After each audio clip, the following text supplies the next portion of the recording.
Salut à tous et bienvenue sur Tente un truc pour cette 5e session. On vous remercie pour tout le soutien que vous nous faites, merci à vous. Aujourd'hui, pour parler des matchs de ce week-end, on accueille, on accueille personne. Pourquoi? Parce qu'en fait les matchs du week-end en football, pour les qualifications pour le Mondial 2018, ils sont assez peu intéressants et donc je voulais pas faire venir quelqu'un pour qu'il ait rien à dire. Pourquoi? Parce qu'en fait l'Espagne ou l'Italie qui jouent par exemple sont cotés à 1,04 ou 1,05. On a ensuite la France qui est cotée à 1,18 contre la Bulgarie. C'est-à-dire que si vous mettez 100 € sur l'une de ces victoires, soit vous gagnez 104, 105 ou 118 € en espérant que votre pari passe. S'il y a un nul ou une défaite, vous le perdez. Même les matchs en handicap, c'est-à-dire que si l'Espagne doit gagner ou l'Italie doit gagner par plus d'un but d'écart, elles sont cotées à 1,20. C'est pas assez intéressant pour pouvoir mettre toutes ces billes dessus. Et donc là-dessus, ce que j'ai pensé, c'est vous faire une petite vidéo sur le sport que j'apprécie plus particulièrement, c'est-à-dire le rugby, et vous montrer un peu comment on peut gagner et être bénéficiaire grâce au rugby. Donc, le premier match qui nous intéressera, ce sera Stade Français contre Montpellier, samedi à 14h45. Le Stade Français, en fait, a été repris il y a quelques journées par un industriel allemand. Et on voit encore que sur le terrain, ça balbutie un peu. Ils ont eu un début de saison assez difficile. Ils ont, notamment sur les 4 derniers matchs, perdu 3 fois. Une fois à Bordeaux-Bègles de 30-10. Une raclée à Toulouse 53-17. Une défaite un peu plus embêtante, on va dire, contre Toulon à domicile.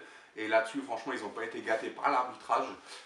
Ils auraient dû bénéficier d'un essai de pénalité, c'est-à-dire de 7 points en plus sur leur score final. Quand on sait que le score final est de 15 à 19, ça fait 22 à 19 pour le Stade Français si l'essai avait été validé par l'arbitre, ce qui n'a pas été le cas. Donc ça a été une victoire et non pas une défaite, ça aurait changé beaucoup de choses je pense. Il n'y a pas de parti pris là-dessus, c'est juste être neutre et regarder un petit peu.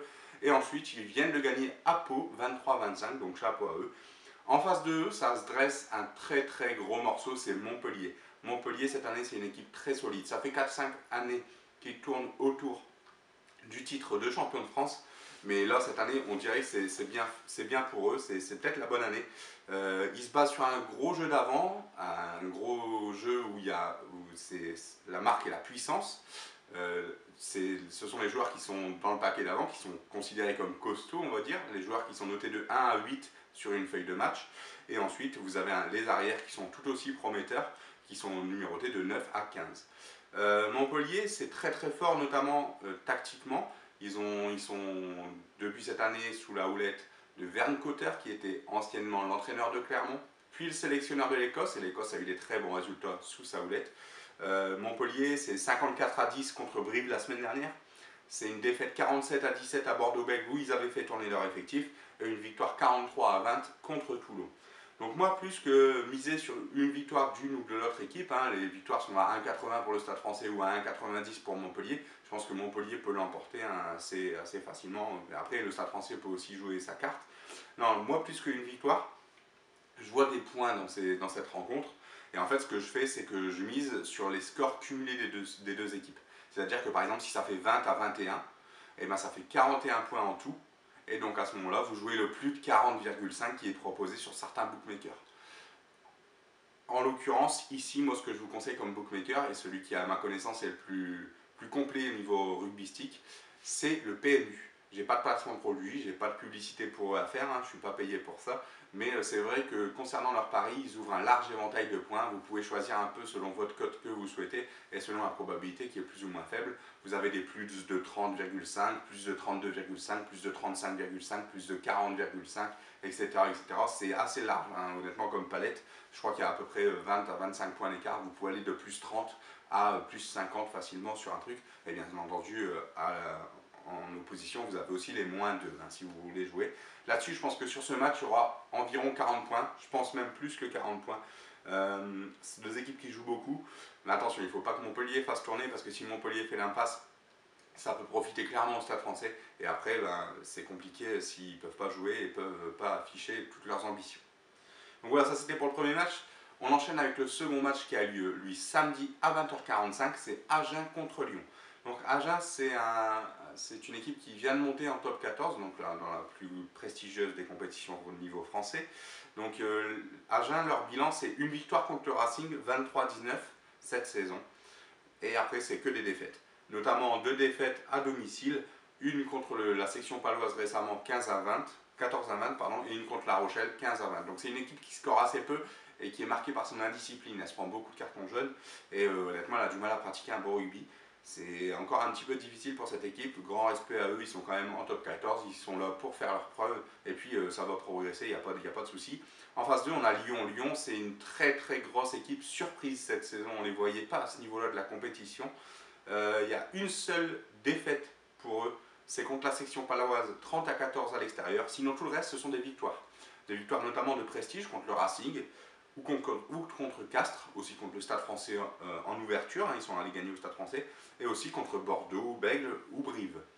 Donc moi, en fait, là-dessus, sur les points, il devrait y avoir entre 30 et 35 points sur ce match. Et je vois notamment Lyon s'imposer à 1,55. Lyon, c'est vraiment l'équipe trouble-fête cette saison. Et ils sont managés par Pierre Mignoni. Il y a aussi des vieux briscards comme Michalak qui jouent encore là-bas. C'est un mélange d'anciens et de jeunes. C'est assez bien. Franchement, ils viennent de s'installer dans le stade de Lyon à l'époque, qui est Gerland. Ils l'ont récupéré pour faire le rugby. Et honnêtement, c'est une belle atmosphère. J'espère pour eux qu'ils vont aller loin parce que c'est une belle équipe à avoir joué. Et honnêtement, on prend du plaisir à l'avoir joué. Donc voilà, ça c'était pour le deuxième match, donc une victoire de Lyon à 1,55. Le troisième match qui nous intéresse ici, c'est le deuxième gros choc après Stade français Montpellier. On n'oublie pas Bordeaux-Toulon non plus. Hein. On a dimanche à 21 h le Stade toulousain contre Clermont. Donc le Stade toulousain, même pour un novice en rugby, on sait que Toulouse en rugby, jeune main, jeune toulousain comme on dit, hein, c'est une très très belle équipe et ils le reconnaissent encore plus volontiers cette année, où sous la houlette de Hugo Mola, qui est leur nouveau manager. Enfin, il était déjà la saison dernière, mais ça avait un peu de mal à pratiquer son jeu. Là, cette année, on voit que ça commence à aller jouer sur les ailes et à déployer un beau rugby. En face d'eux, on a Clermont. Clermont, c'est le champion en titre, mais honnêtement, depuis le début de la saison, ils ont du mal un petit peu à se mettre en route. Ils ont eu une belle victoire contre Brive à domicile, mais c'était un derby, donc ils avaient vraiment envie de le remporter, et ça s'est vu sur le terrain. Sinon, c'est un peu compliqué. Ils ont encore perdu à Castres la semaine dernière. Néanmoins, ils ont fait tourner. Surtout je pense en prévision de ce choc contre Toulouse qui s'annonce. Ils ont perdu 29-23, ils ont marqué un essai sur la sirène. Plus qu'une victoire de l'une ou l'autre équipe, la victoire de Toulouse est à 1,40, ils sont favoris, la victoire de Clermont est à 2,90. Si vous voulez tenter un truc, peut-être un truc à faire là-dessus sur une victoire de Clermont, je vous garantis rien. Moi je vois des points, entre 35 et 40, ce sont deux équipes qui sont joueuses et qui défendent bien. Donc ça va certainement jouer au pied, à quelques essais pourquoi pas. Et honnêtement là-dessus, je pense que c'est possible de faire un petit bénéfice. Donc voilà, c'est nos 3 matchs du week-end. Merci de nous avoir regardés, merci pour tout votre soutien jusque-là. C'était une petite surprise parce qu'il n'y a pas de football. Mais bon, il n'y a pas que le football dans la vie non plus. N'oubliez pas que le vendredi, tu t'es permis. N'hésitez pas à partager la chaîne, il faut que ça se développe. Elle est en plein essor. Donc je compte sur vous. Et puis écoutez, à bientôt. Bon match et bon week-end. Salut à tous.